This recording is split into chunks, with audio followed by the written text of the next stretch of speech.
অসমৰ জনপ্ৰিয় মন্ত্ৰী পীযুষ হাজৰিকা ডাঙৰীয়া আহি পাইছে। তেখেতক সম্বৰ্ধনা জনাবৰ কাৰণে মই মণ্ডল সভানেত্ৰী জুলি নৰেন্দ্ৰ মোদী সকলোৱে নে আপোনালোকে কাক বিচাৰে?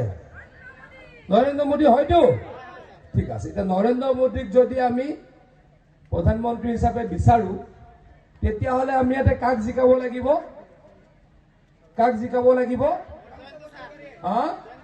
জয়ন্ত চালক, জয়ন্ত মুছাহাৰিফ ন? আমাৰ বন্ধু বিধায়ক জয়ন্ত খুব ভাল ল'ৰা, ভদ্ৰ ল'ৰা। আমি জয়ন্তক যদি কিহৰ ছবিত ভোট দিম?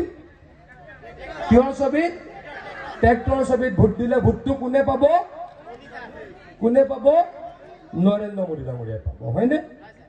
কৈ আছে নাঙলৰ কিবা কাম আছে নেকি? এতিয়া নাঙলেৰে কোনোবাই মাটি এতিয়া চহায় নেকি? মাটি চহায় কি হয়? ট্ৰেক্টৰেহে চহায়, হয়নে নহয় কওক? অংকটো চিধা চিধি ওলাই গ'ল। কাৰ কাম আছে, কাৰ গুৰুত্ব আছে, চিধা চিধি ওলাই গ'ল, হয়নে? এতিয়া নাঙলেৰে কোনো খেতি নকৰে, কৰে নেকি? খেতি কিহৰে কৰে?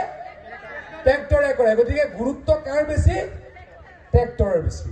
গতিকে আমি সকলোৱে যাতে ট্ৰেক্টৰৰ ছবিত ভোট দিওঁ, সকলোকে মই অনুৰোধ কৰিছোঁ।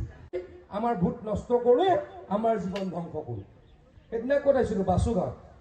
বাসুগাঁৱৰ মানুহে মোক ক'লে বাসুগাঁৱৰ বজাৰত দিনতে মানুহ 6টামান মানুহ মাৰিছিলে। মোক নামো দিছিলে, হয়নে? 6টামান মানুহ মাৰিছিলে। আজি এতিয়া হৈছে নেকি? 10 বছৰ হৈছে নেকি কওক? গতিকে বিটিআৰৰ মানুহে অকল শান্তিৰ কাৰণে কাক ভোট দিব লাগে? বিজেপি, UPPL আৰু AGPৰ মিত্ৰজোঁটৰ প্ৰাৰ্থী জয়ন্ত বসুমতাৰীক ভোট দিব লাগে। লাগে নে নালাগে কওক? লাগে নে নালাগে কওক? শান্তি লাগে নে নালাগে? আমাক BPF আহিলে শান্তি আহিব নে অশান্তি আহিব? কংগ্ৰেছ আহিলে শান্তি আহিব নে অশান্তি আহিব? ইয়াতে অৰুণোদয়ৰ কথা মই কম, চাকৰিৰ কথা কম, বিনামূলীয়া চাউলৰ কথা কম, কিন্তু অইন ক'বই নালাগে, নিয়মমতে ক'বই নালাগে। এটাই কথা হ'ব লাগে, বিজেপিয়ে শান্তি দিছে, UPPLে শান্তি দিছে, আমি আমাৰ ভোট আমি দিমেই দিমেই দিমেই, সকলোৱে এনেকে ক'ব লাগে। লাগে নে নালাগে কওক? সঁচাকে মই ভুল কৈছো নেকি কওক? মই ভুল কৈছো নেকি বাইদেউহঁত? মই ভুল কৈছো নেকি? এনেকুৱা নহয়, এনেকুৱা নহয় যে বোলে বঙালী মানুহে ক'ত মৰিছিল, এনেকুৱা নহয় বোলে আদিবাসী মানুহে ক'ত মৰিছিল, এনেকুৱা নহয় মুছলমান মানুহে মৰিছিল ক'ৰবাত। বেছিকে চাগে আমাৰ বড়ো ভাইয়ে মৰিছিলে, হয়নে নহয়? হয়নে নহয় কওক? বেছিকে আমাৰ বড়ো ভাইয়ে মৰিছিলে। গতিকে এনেকুৱা সংগঠন আমাক নালাগে, যোনে বড়ো ল'ৰাবিলাকক মাৰিব, যোনে মুছলমানক মাৰিব, বাঙালীক মাৰিব, যোনে আদিবাসীক মাৰিব, তেনেকুৱা সংগঠন আমাক নালাগে, তেনেকুৱা চৰকাৰ আমাক নালাগে।